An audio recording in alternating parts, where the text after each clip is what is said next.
नमस्कार, प्रांजल ज्ञान गंगा में आप सभी का स्वागत है। हम संक्षिप्त महाभारत पढ़ रहे हैं जिसमें कि भीष्म पर्व चल रहा है। कल हमने कथा में अर्जुन के पुत्र इरावानम की मृत्यु पर अर्जुन का शोक करना तथा भीमसेन द्वारा कुछ धृतराष्ट्र पुत्रों का वध की कथा को पढ़ा था। आज हम कथा में दुर्योधन की प्रार्थना से भीष्म जी का पांडवों की सेना के संहार के लिए प्रतिज्ञा करने की कथा को पढ़ेंगे। संजय ने कहा, महाराज, शिविर में पहुंचकर राजा दुर्योधन, शकुनी, दुशासन और कर्ण आपस में मिलकर विचार करने लगे कि पांडवों को उनके साथियों के सहित किस प्रकार जीता जाए। दुर्योधन ने कहा, द्रोणाचार्य, भीष्म, कृपाचार्य, शल्य और भूरिश्रवा पांडवों की प्रगति को रोक नहीं रहे हैं। इसका क्या कारण है, कुछ समझ में नहीं आता। इस प्रकार पांडवों का वध हो नहीं पाता, किंतु वे मेरी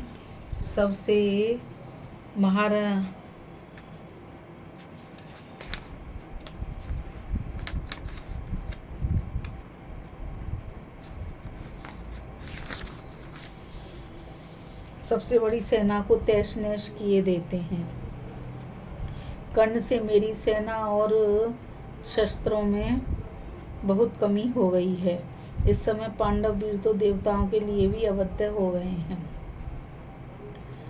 इनसे तंग आकर मुझे तो बड़ा संदेह होने लगा है कि मैं किस प्रकार इनसे युद्ध करूं। कर्ण ने कहा, भरतश्रेष्ठ, चिंता ना कीजिए, मैं आपका काम करूंगा। अब भीष्म जी को जल्दी ही संग्राम से हट जाना चाहिए। यदि वे युद्ध से हट जाएं और अपने शस्त्र रख दें तो मैं भीष्म जी के सामने ही पांडवों को समस्त सोमक वीरों के सहित नष्ट कर दूंगा। यह सत्य की शपथ करके कहता हूँ। भीष्म जी तो पांडवों पर सदा से ही दया करते हैं और उनमें इन महारथियों को संग्राम में जीतने की शक्ति भी नहीं है। अतएव आप शीघ्र ही भीष्म जी के डेरे पर जाइए और उनसे अस्त्र शस्त्र रखवा दीजिए। दुर्योधन बोला, शत्रु दमन, मैं अभी भीष्म से प्रार्थना करके तुम्हारे पास आता हूँ। भीष्म जी के हट जाने पर फिर तुम ही युद्ध करना। इसके बाद दुर्योधन अपने भाइयों के सहित भीष्म जी के पास चला। दुशासन ने उसे एक घोड़े पर चढ़ाया। भीष्म जी के डेरे पर पहुंचकर वह घोड़े से उतर पड़ा और उनके चरणों में प्रणाम कर सब प्रकार से सुंदर एक कोने के सिंहासन पर बैठ गया।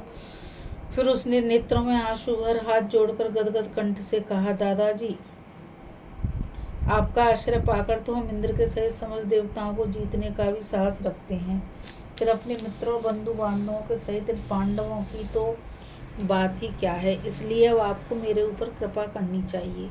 आप पांडवों को और सोमक वीरों को मारकर अपने वचनों को सत्य कीजिए, और यदि पांडवों पर दया एवं मेरे प्रति देश होने से अथवा मेरे मंद भाग से आप पांडवों की रक्षा कर रहे हों तो अपने स्थान पर कर्ण को युद्ध करने की आज्ञा दीजिए। वे अवश्य ही पांडवों को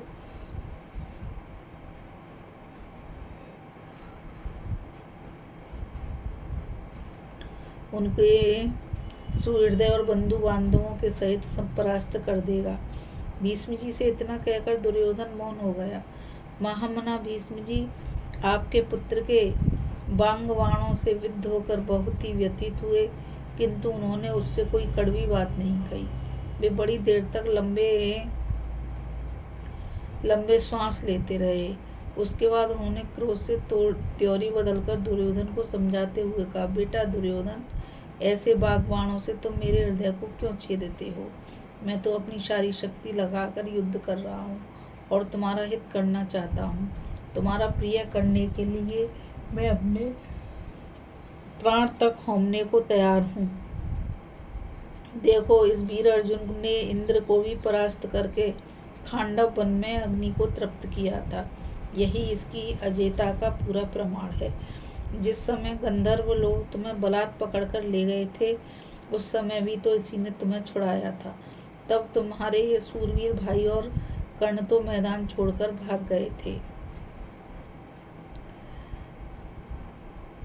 यह क्या यहाँ उसकी अद्भुत शक्ति का परिचायक नहीं है?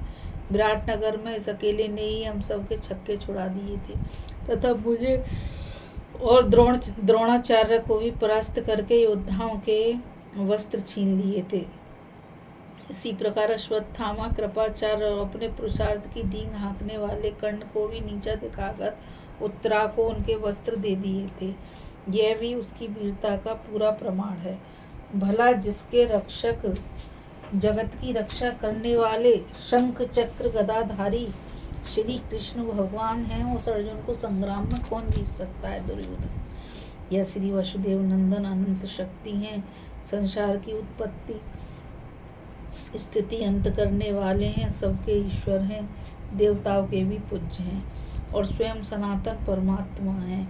यह बात नारद आदि महर्षि कई बार तुमसे कह चुके हैं, किंतु तुम वो बस कुछ समझते ही नहीं। देखो, एक शिखंडी को छोड़कर मैं और सब सोमक तथा पांचाल वीरों को मारूंगा। अब या तो मैं ही उनके हाथ से मारा जाऊं या उन्हें ही संग्राम में मारकर तुम्हें प्रसन्न करूंगा।